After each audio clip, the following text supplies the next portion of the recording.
Gusto ko kung makita kung paano sila nag-meet ni Beagle. At dad ko. Oo nga. Nanginginig kaya yun? Siguro. After, naalala mo na after. Ha? Pagbalik natin. Ay, oo, nanginginig kaya siya. Gusto ko makita yung replay noon. Grabe. Rating shoot up. Ha? Shoot up rating nila. Grabe yun. First time din ako makakita ng ganun. C2 bottle talaga. Oo. Kasi, Tumapon? oo. Kasi linalagay niya sa baso. Una yung one hand, tapos ginanon niya, tapos mas lalong gumanon. Tapos yung pagkain talaga, ganun. Yung Wala. kutsara. Wala na yung kanin sa Wala na pagdating sa bibig niya. Oo. Kaya sobrang tawang-tawa ako.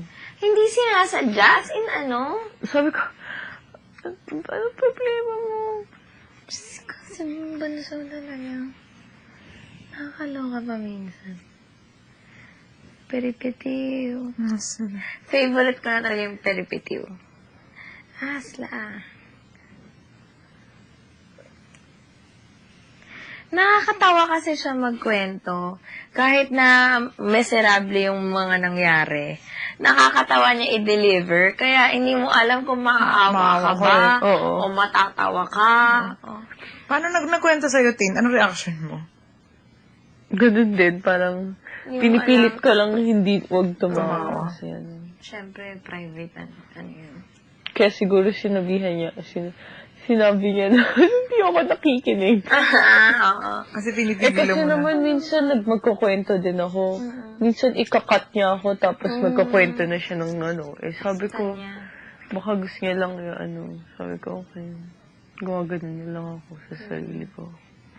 Siya nga dyan, di mo nakikinig eh. May sama din ang loob. Tampuhan. Bala siya. Ganun, tampo. Hindi. Pag naging yun, gwapo yun si Beagle.